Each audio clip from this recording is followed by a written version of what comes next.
From Turning Stone Resort in upstate New York, this is Poker Night in America.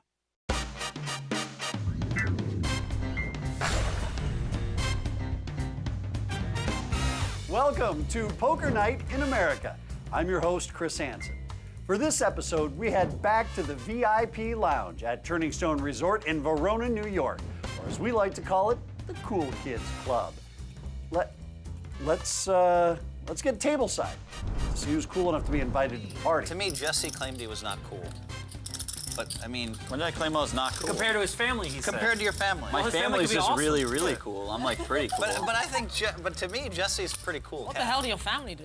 Everyone bought in from between $5,000 to $20,000, and so far the biggest winners are Phil Hellmuth and Sean Deeb as we continue day one here at Turning Stone. My mom, my sister have a store where they make fashion.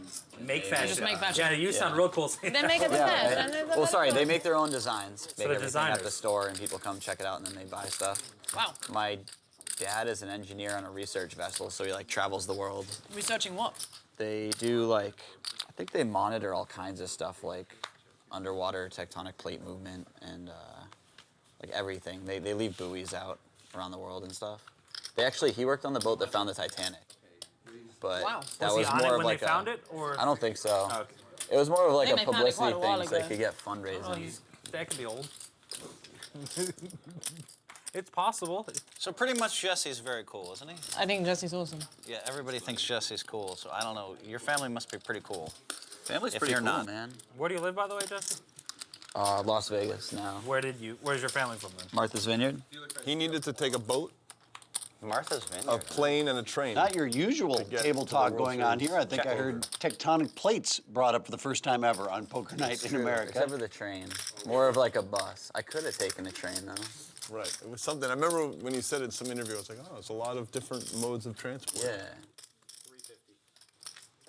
I'm hoping to think of a couple big tournaments, then I'll just take a plane. That'll be it. Yeah. From then on.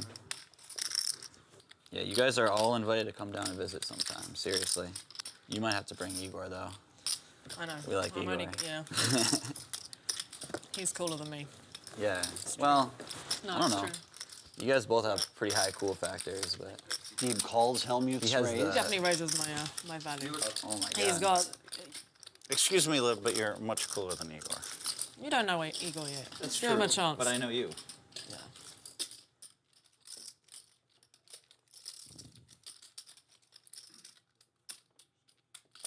$1,400 from Hellmuth and a call from Deeb. Check. Hellmuth checks.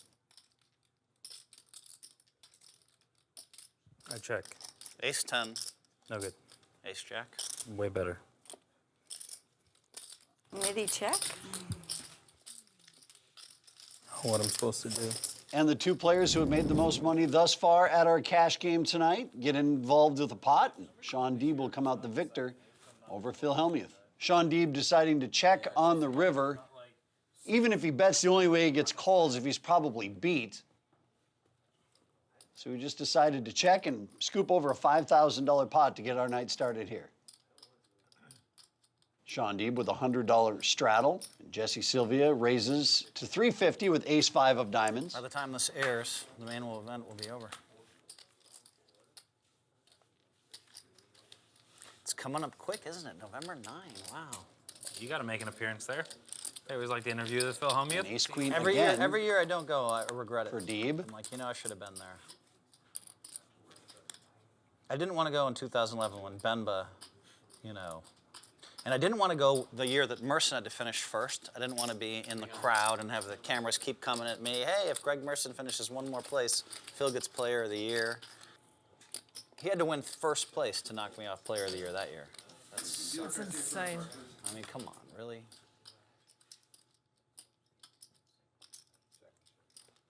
That was tilting.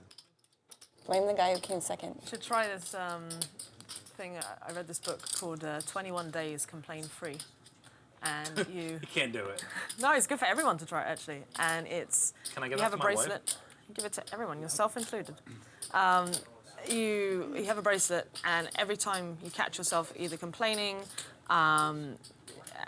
saying something. Curmudgeon-y, whatever. Yeah. Just, Something of a really negative Yeah. connotation. So I mean, obviously, if you're making like a joke, which you know Right. that there isn't like the negative intention behind it, that's okay. If you think something, someone needs to improve something, you can give someone Right. constructive criticism. But yeah, and the goal is to go 21 days with the bracelet on the same wrist. So because every time you do it, you switch it over, and it is so hard. I think the average time for someone to get it done is 9 months, something like that. 9 months? Wow. Yeah. When I was like 25, I used to practice doing exactly that. No gossiping about anybody, no negativity. But then we'd have 3 months where we didn't play tournaments, so then I couldn't whine about taking bad beats. I could make it pretty long. How long has yours been on? When I remember to switch it over, then it's getting switched over, I don't know, 6, 7 times a day. Yeah. Easy, yeah. You'd be really surprised. found But it the as good well. thing is then getting to that level where at least you start noticing that Right. you're complaining. Most people go around life just complaining, saying negative things without realizing it at all.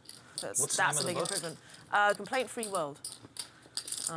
I'd like to read it. Yeah, it's 2025, the bet from I Sylvia. have a problem with that. yeah. No, I mean you're not I alone. complain over little things too.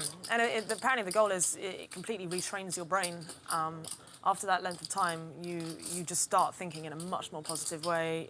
It's like, you get a parking ticket. Until you get to a stage where you're completely okay with talking about it without feeling any negative emotion, you can't tell anyone about it, things like that. I'm really good at that stuff. Like if the limo doesn't show up or whatever, I will just I'll deal with it well. I'll be, whatever, I'll just take a taxi, or when a flight's canceled, back, all right, I just wasn't meant to I be know I on should it. shove here. I'm just gonna fold for something. It's so terrible. Wow.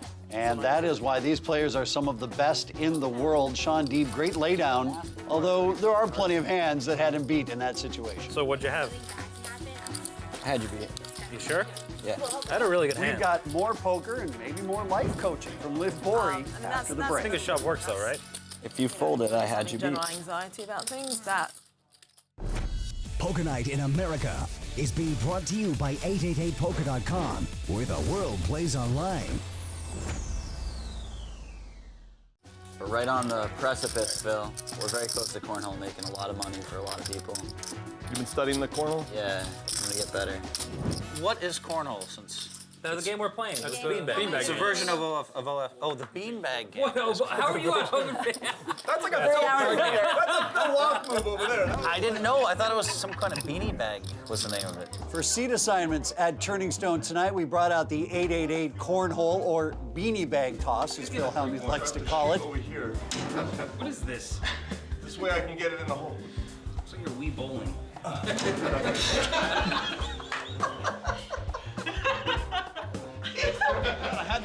I watched 7 people do it. I learned all the techniques. Yes, large arc. Yes, control. Yes, just flatten it down there. Oh, terrible. What's the most money you've ever won doing something dumb like throwing beanbags? I really haven't made that many giant prop bets, but I still think my favorite one, and Liv was there for it. See what she remembers. What is my favorite prop bet? 375. give me a hint. Oh, sorry. I'm trying to think of it without giving away. We got kicked out after the bet was done.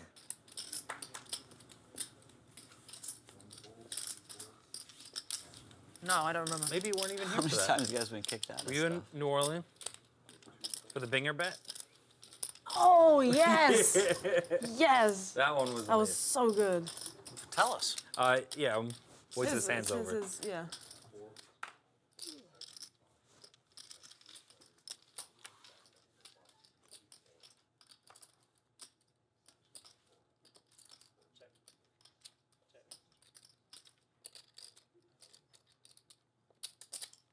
Deeb's got a pair of 8s and he bets 550. The initial raiser in this hand was Phil Locke pre-flop. Back to Bory, who has top pair. She calls. Locke folds.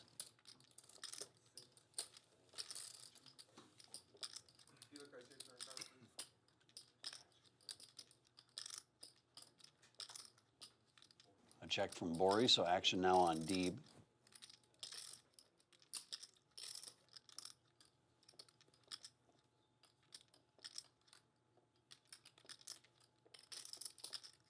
Bory calls. She's not buying what Deeb is selling on the turn.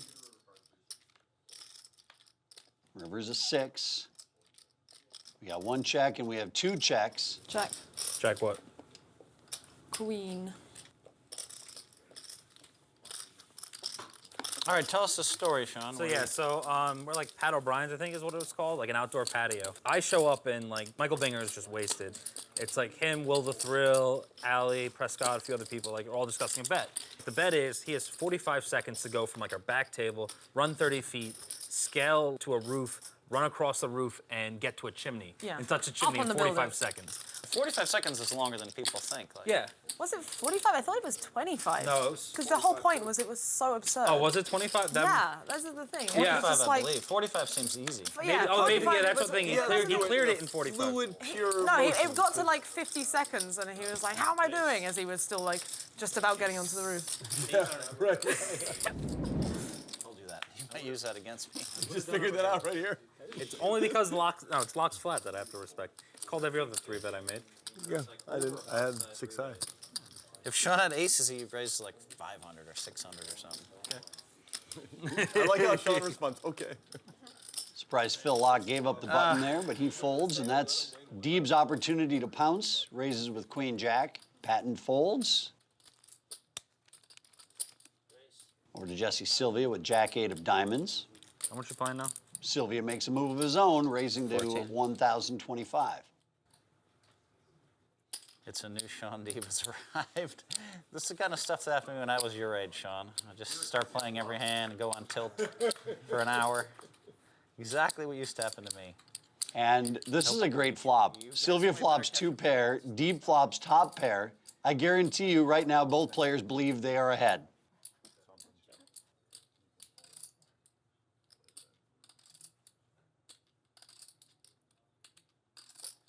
$12.25 the bet from Sylvia.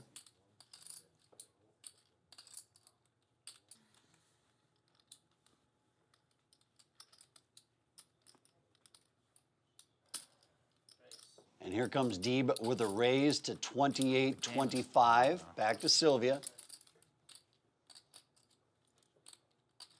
And it looks like we've got another pop coming from Sylvia.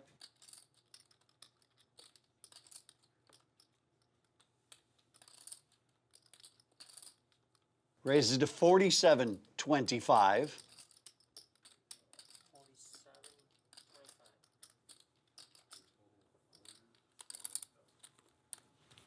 What are you behind exactly? Like 83.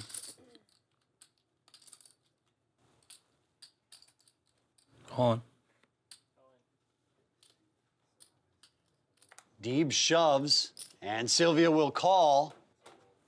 So this small blind versus straddle battle has turned into our biggest pot of the night, a $28,000 pot. Oh, he's running it, or? Yeah. Well,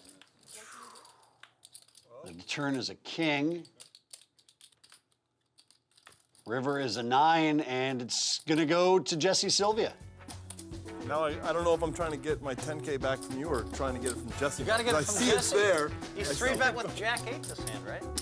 More of our high stakes cash game when we come back on Poker Night in America. Jesse, he's got card report. He knows the flop's gonna come powerful. Boom. Closed captioning is brought to you as a public service by Poker Night in America. Thanks for coming back to Poker Night in America. Let's get back to the felt. Did you think you had fold equity if you had queens or kings there? No, I was not trying to get him off those hands. I was like, he's got silly hands Ten like off Jack 8 hands, suited. yeah. I'm trying to get him off anything. If he has me beat, he has me beat. Getting it in. Actions fold around to Jesse Sylvia. Look at that. Just doubles up. Now he's got aces. Looks like Helmuth is going to play. He's got 7-5 of clubs with a re-raise.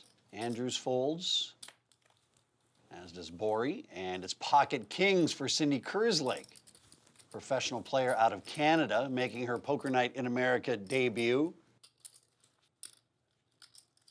Kerslake finding herself in an unenviable position here because she's got kings and she's moving all in. Action now back to Sylvia.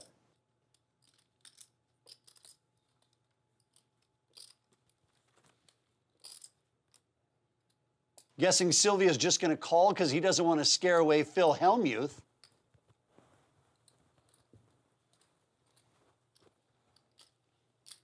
Indeed, Sylvia calls, but Phil's going to fold 7-5. I knew it when he called. And it's the worst feeling in poker when you've got kings and somebody else rolls over 2 aces. Well, and then that happens on the flop where the case ace comes out. And because we know that one king had already been folded, Kerslake is drawing dead, and Jesse Sylvia drawing hot as an iron here at this table. Nice to meet you. Yeah, nice to meet you. Bye. See you later on. See you later. Adding another 5,500 to his stack. I am tilted. You better get me now, because I'm going to be defending every blind for a while here, boys. Cherish Andrews is first to act. I am on tilt. You're supposed to charge me more than that, Cherish. Once I announced I'm going to start defending, why not make it 200 or 300? It's true. I have all these great reads. I have to start using them against my opponents now. I'm going to have a lot more fun the next 4 hours. Helmuth is defending that blind. And flops 2 pair. Andrews has a nut flush draw. 17. Well, now that's a raise.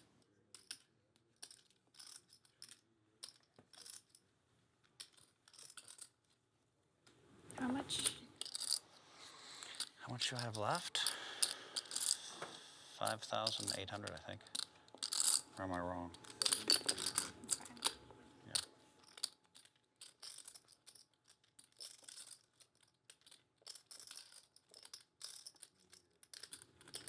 All in.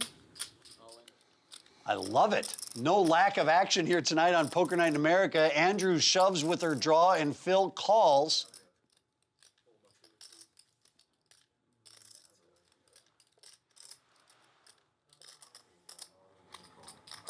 I have a bad feeling about this one. The turn is a king.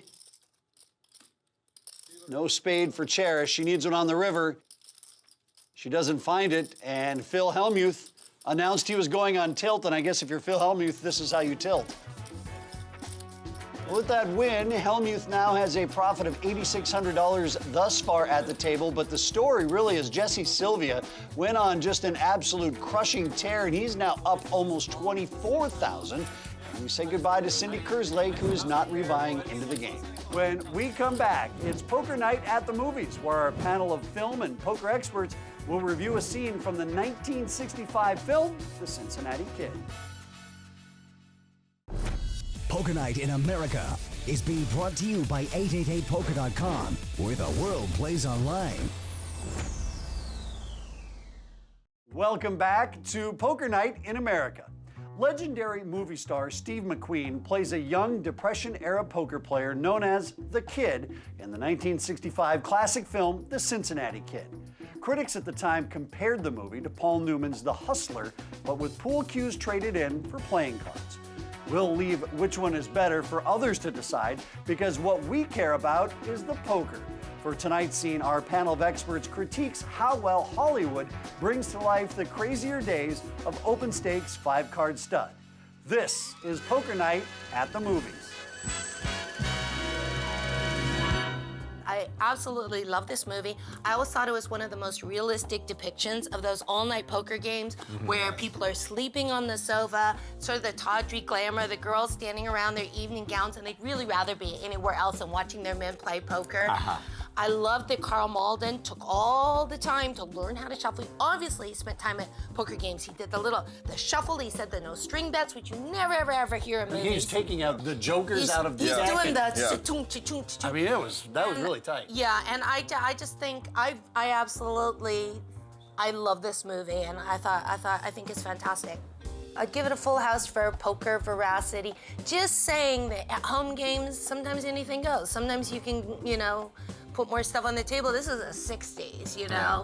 And I would say, in terms of acting, I would give it quad queens. Wow. I would agree with Jennifer. The poker, I think we can excuse it a little bit because of what it is. As a movie, it's quads. I mean, it's great. And there's so much happening in that scene. That scene is actually establishing what's going to happen later on there. Edward G. Robinson is playing the man, and we see that Steve McQueen's fearless, and spoiler alert, since the movie came out 50 years ago, that's what's going to be his downfall. Yes. Setting the tone of the aura that you kind of develop as you keep going to gambling halls or local ones, whatever it is, that kind of resonates the most fairly and honestly out of all the poker movies because it's a grind and there's a lot of folding and it's boring and You whatever. Could tell Like the that girls, comes they were a little wilted and Yeah. their shoes hurt and they're like, how much longer do I have to stand here and pretend like I'm interested? They were going to hang out there. That's This is what the they're doing girls, for the they night. stand Yeah, around. you can, that's a great point though, because you can Yeah. almost see like the backstory. Like I didn't know my life was going to Yeah, be. I didn't know we were gonna end up here. Right, I'm all dressed up. And they got suits I'm on. like, really? When are we going I out? thought we were going to the store club. When are we going to someplace? Yeah, or 10 more something called minutes. Shea something. You know? Right. Yeah. So we